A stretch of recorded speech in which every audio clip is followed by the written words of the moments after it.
মিমের পর্দায়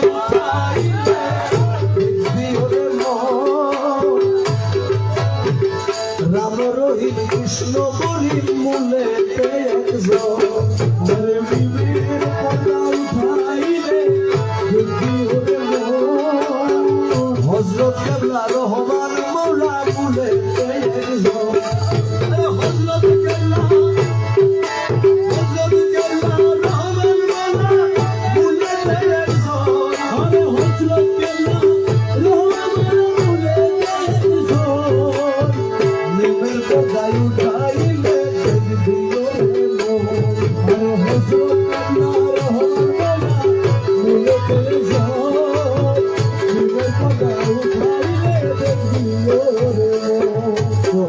রমেশ কি আমার থেকে আপনার থেকে কম বুঝতো? উনি বলতেছে বললে একজন, কিন্তু আপনি বলেন না আমারটা বড়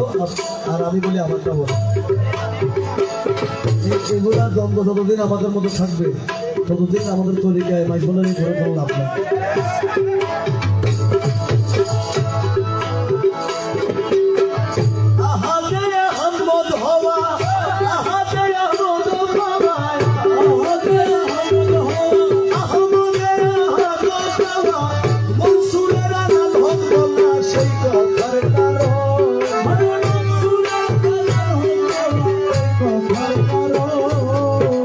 মনসুর আল্লাহ যে নিজেকে আনাল হক বলতো, আমি আল্লাহ বলতো, তখন কাফেররা কি করছে, ওনার মাথা আলাদা করে দিছে, হাত আলাদা করে দিছে, পা আলাদা করে দিছে, এগুলো করে বিভিন্ন জায়গায় ছড়াই ছিটায় যখন দিছে,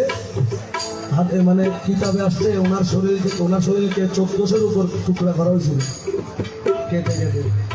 1400টা টুকরা থেকে আনাল হক শব্দ আসছে সেগুলো,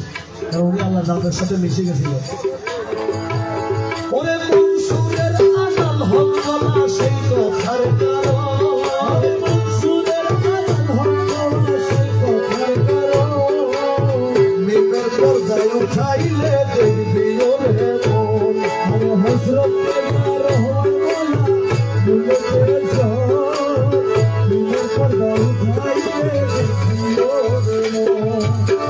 দেখবি সেই পর্দার ভিতরে গৌসুল আজম বিরাজ করে, দেখবি সেই পর্দার ভিতরে গৌসুল আজম বিরাজ করে, দেখবি সেই পর্দার ভিতরে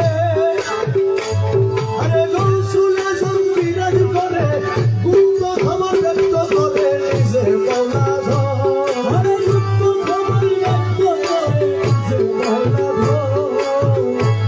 খবর ব্যক্ত করে নিজে মৌলা